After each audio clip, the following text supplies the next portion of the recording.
History tends to remember weapons almost as vividly as the men who carried them. Few firearms have achieved the legendary status of the Luger pistol. Sleek in appearance, mechanically sophisticated, and unmistakably German, it became one of the most recognizable symbols associated with German forces during the early 20th century. Allied soldiers prized captured Lugers as trophies, not merely as souvenirs, but as rare, iconic keepsakes of the battlefield. The Luger represented precision engineering at its peak. Its intricate toggle lock mechanism moved with almost mechanical grace, while its sharply angled grip allowed the pistol to point naturally in a shooter's hand.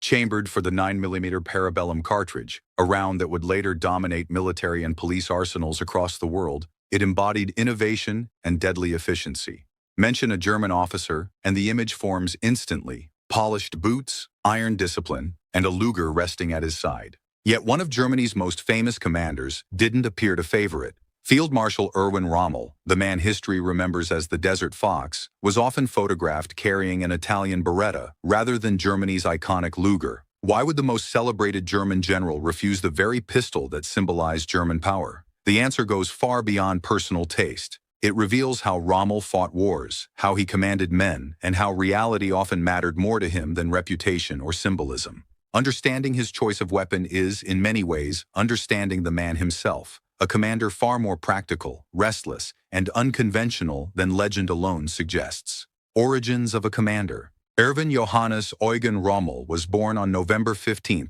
1891, in the quiet town of Heidenheim, within the Kingdom of Württemberg in southern Germany. Unlike many officers of his generation, he did not grow up surrounded by military tradition. His father worked as a schoolteacher, and his mother came from a family of civil servants. There were no inherited uniforms waiting for him, no expectation that he would become a soldier. As a child, Rommel hardly resembled a future battlefield commander. He was slight, pale, and more comfortable with books than athletics. Early descriptions portray him as reserved and physically unremarkable. But during adolescence, something shifted. He developed a passion for engineering, mechanics, and experimentation, interests that revealed an analytical mind constantly searching for practical solutions. He built a functioning glider as a teenager and successfully flew it, an impressive feat for someone with no formal training. Machinery fascinated him. He would dismantle devices simply to understand their inner workings, then rebuild them perfectly. On one occasion, he reportedly took apart an entire motorcycle piece by piece, reassembling it flawlessly afterward. His ambition was clear. Rommel wanted to become an engineer. His father, however, steered him toward another path.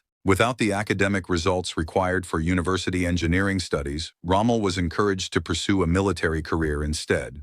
In 1910, at 18 years old, he entered officer cadet training in Danzig and joined the 124th Württemberg Infantry Regiment. 2 years later, he graduated as a lieutenant, unaware that Europe was already moving toward catastrophe. Forged in war. When the First World War erupted in August 1914, Rommel was only 22. Combat arrived quickly and brutally. During fighting in France that September, he became isolated in a village surrounded by French troops. Outnumbered and nearly defenseless, he faced a moment that revealed the defining pattern of his leadership. Instead of withdrawing, Rommel attacked. With his rifle empty and no time to reload, he charged forward using only his bayonet. A bullet tore through his thigh, yet he continued fighting until reinforcements reached him. From that day forward, a consistent theme emerged. Rommel led by personal example, accepting risks he would never demand of his men alone. In 1917, he transferred to the elite Alpen Corps, Germany's mountain troops, and was deployed to the Italian front. During the Battle of Caporetto in October of that year, Rommel achieved the breakthrough that would define his early reputation. Leading only a few hundred soldiers, he pushed deep behind Italian defensive lines, advancing relentlessly through mountainous terrain for more than 50 exhausting hours. Using speed, surprise, and bold maneuver rather than overwhelming firepower, Rommel's small force captured thousands of prisoners, around 150 officers, more than 9,000 soldiers, and dozens of artillery pieces. For this extraordinary action, he received the Pour le Mérite, Prussia's highest military decoration. He was just 26 years old. Caporetto revealed an essential principle that shaped his entire career. Victory did not always belong to the strongest force, but to the commander who placed himself where decisions were made fastest, at the very front. between two wars. After the war, Rommel remained in the German army, serving primarily as an instructor.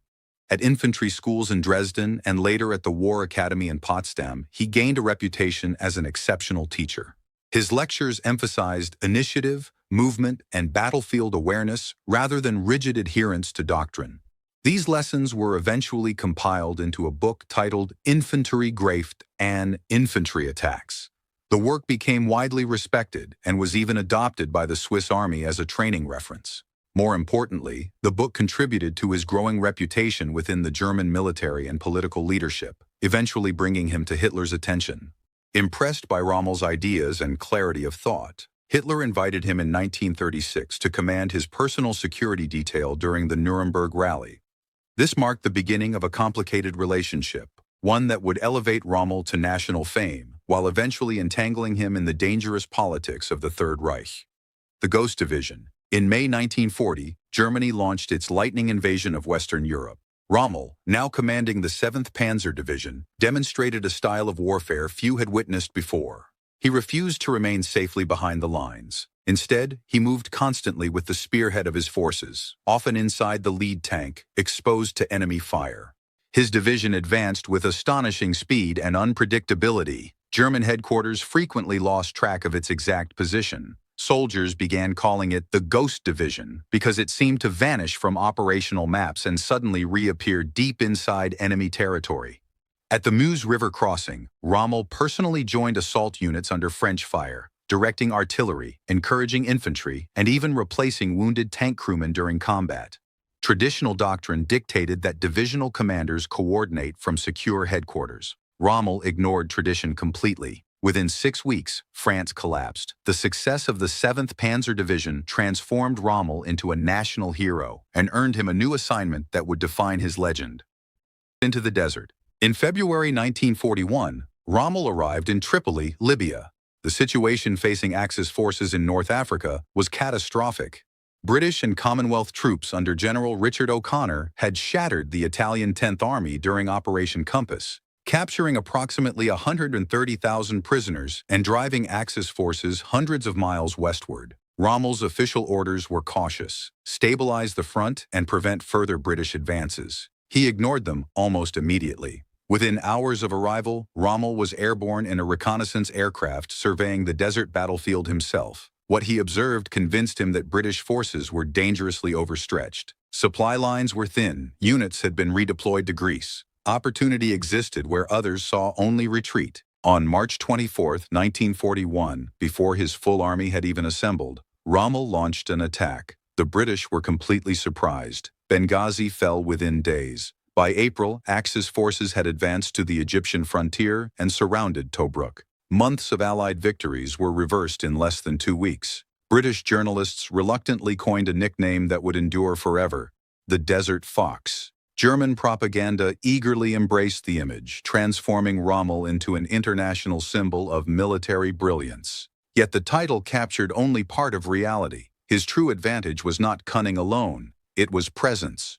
Rommel was always there. He flew reconnaissance missions over active front lines, landed beside units to issue orders personally, and drove his command vehicle to forward positions where he could observe combat firsthand. He directed artillery fire himself and scouted enemy defenses with his own eyes. Staff officers were often exasperated. They struggled to locate him, coordinate movements, or maintain communication. Rommel remained unmoved by their complaints. He believed a commander belonged at the decisive point, not studying reports, but witnessing the battlefield directly. And this philosophy created a serious problem. North Africa was unforgiving. Temperatures frequently climbed above 120 degrees. Sand infiltrated engines, jammed weapons, and blinded soldiers within minutes. For a general who chose to live at the very front of the war rather than safely behind it, equipment reliability was no theoretical concern. It was survival itself. Steel and sand. War history loves symbols. Some weapons become larger than life, standing not only for armies, but for entire nations. Few firearms ever reached the legendary status of the Luger P08. Designed by Georg Luger at the end of the 19th century and officially adopted by the German Army in 1908, The pistol quickly became an icon of military prestige. Its mechanical elegance was undeniable. The distinctive toggle lock system operated with almost artistic precision. The sharply angled 55-degree grip allowed shooters to instinctively align their aim, making it one of the most naturally balanced handguns ever produced. Chambered in the 9mm Parabellum cartridge, a round that would become the global standard for pistols and submachine guns, the Luger embodied the image of German engineering excellence. German officers admired it not only as a weapon, but as a symbol. Carrying a Luger meant authority, professionalism, and status. It was part of the identity of the Wehrmacht officer corps. But perfection on paper does not always survive the battlefield. Engineering limits. The same refined engineering that made the Luger famous also created its greatest weakness. Its toggle mechanism relied on extremely tight tolerances, parts machined and fitted with the precision of a fine watch. In controlled conditions, factories, parade grounds, shooting ranges, the design performed beautifully. The desert was another world entirely. Fine dust and sand infiltrated everything in North Africa. The Luger's partially exposed mechanism allowed grit to slip into the action, causing jams at precisely the moments a soldier could least afford failure. Constant cleaning was required to maintain reliability, yet frontline conditions rarely allowed such luxury. Military evaluations revealed uncomfortable truths. Under harsh environmental conditions, the pistol's reliability dropped sharply, sometimes functioning correctly only about 75% of the time. In combat terms, that meant 1 out of every 4 shots might fail when survival depended on it. German planners recognized the issue long before the war. During the late 1920s and early 1930s, German planners began seeking a replacement for the Luger. The result was the Walther P08, adopted in 1938, a simpler and more rugged design. Yet even the P38 contained numerous small springs and intricate components that could complicate maintenance, especially in extreme environments. For a commander like Rommel, who operated constantly at the forward edge of battle, these limitations mattered immensely. He did not need elegance. He needed certainty. The Beretta solution. The Beretta Model 1934 was, by comparison, almost unremarkable. It lacked prestige. It lacked myth. It certainly lacked the intimidating reputation of larger service pistols like the American M1911. Chambered in .380 ACP, many military experts dismissed it as underpowered for serious combat. Yet the little Italian pistol possessed a quality far more valuable than reputation. It worked. The Beretta used a straightforward blowback system, simple, sturdy, and remarkably resistant to dirt and sand. Its open-top slide design, a signature feature of Beretta pistols since the First World War, allowed cartridges to feed smoothly and cases to eject cleanly.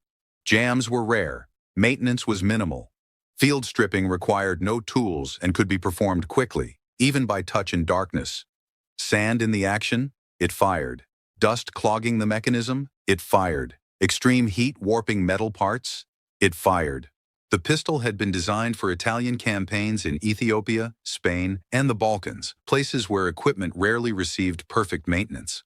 Reliability, not prestige, defined its purpose. A story often told among veterans, true or not, captures its reputation perfectly. During the Eastern Front campaign, an Italian officer reportedly awoke to find his Beretta missing, replaced overnight by a German Luger. Somewhere in the darkness, a German soldier had quietly traded prestige for dependability. Whether myth or fact, the lesson remains clear. Soldiers trusted what worked.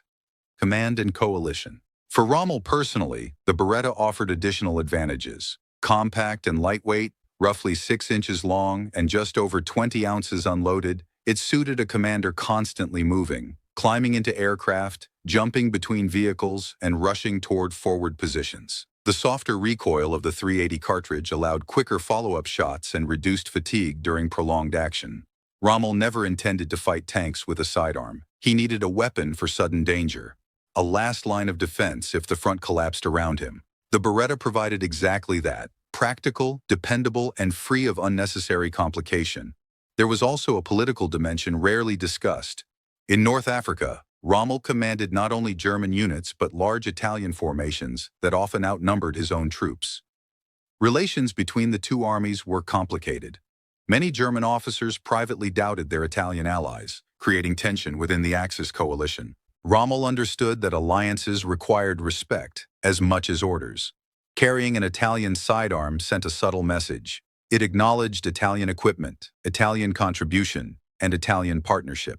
Whether intentional diplomacy or simple practicality, the gesture helped ease friction inside a fragile multinational command, yet symbolism alone never guided Rommel's decisions. Practical value always came first. The fact that his choice also strengthened cooperation was simply an added benefit.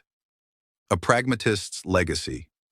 Rommel himself had always been an outsider within the German officer corps. A Swabian rather than a Prussian aristocrat, he lacked the traditional general staff pedigree. He spoke with a regional accent, rose through merit instead of lineage, and built his reputation through action rather than connections. This background shaped everything about his leadership. He valued results over protocol, initiative over tradition. Where others followed expectations, Rommel chose effectiveness. Carrying a Luger was tradition. Carrying a Beretta was logic. That same willingness to defy convention appeared throughout his career, in aggressive battlefield maneuvers, in his habit of leading from exposed positions, and eventually in his complicated relationship with Hitler himself. The Beretta may have been a small detail, a sidearm that likely never decided a battle, but it symbolized a consistent truth. Rommel chose what worked. End of the Desert Fox. The North African campaign ultimately slipped beyond his control, not through tactical failure, but through overwhelming mathematics. At the Second Battle of El Alamein in October 1942, Rommel faced an enemy superior in nearly every measurable category. Twice as many troops, 3 times the aircraft, and vastly greater armored strength. Allied air power strangled supply lines, fuel vanished, and exhausted soldiers could no longer sustain offensive operations. Rommel executed a skillful retreat, but retreat nonetheless. By May 1943, Axis forces in North Africa surrendered in massive numbers. Rommel himself had already been recalled to Europe, later tasked with defending the Atlantic Wall against the expected Allied invasion. Even then, his legend remained tied to the desert, the commander who challenged an empire with limited resources and relentless mobility. In July 1944, Allied aircraft strafed his staff car in Normandy, leaving him severely wounded. During his recovery, his name became linked to the July 20th plot against Hitler. Evidence was indirect but sufficient for the regime. On October 14, 1944, 2 generals arrived at his home. The choice offered was brutal: public trial for treason with certain execution and punishment for his family, or suicide followed by honor and protection for those he loved. Rommel chose poison. He was 52 years old. Official announcements claimed he had died from wounds sustained in combat. A state funeral followed. Only after the war did the truth emerge. What truly matters? Today, historians still debate Rommel's legacy. Was he a brilliant strategist or a reckless risk-taker? A professional soldier trapped in a criminal regime, or an instrument of it? History rarely grants simple answers. But one characteristic remains undeniable. Rommel was a pragmatist. He judged tactics, equipment, and decisions by a single standard. Did they work? The Luger was famous. The Luger carried prestige. The Luger represented Germany itself. Rommel carried a Beretta. Because in the brutal reality of desert warfare, symbolism meant nothing if a weapon failed when the trigger was pulled. His choice reminds us that success in war, and often in life, belongs not to what looks impressive, but to what functions when everything else breaks down. Modern commanders continue to study Rommel's maneuvers and battlefield audacity. Figures such as Norman Schwarzkopf, Ariel Sharon, and Moshe Dayan examined his campaigns seeking lessons in mobility and initiative. Perhaps they should also remember his pistol.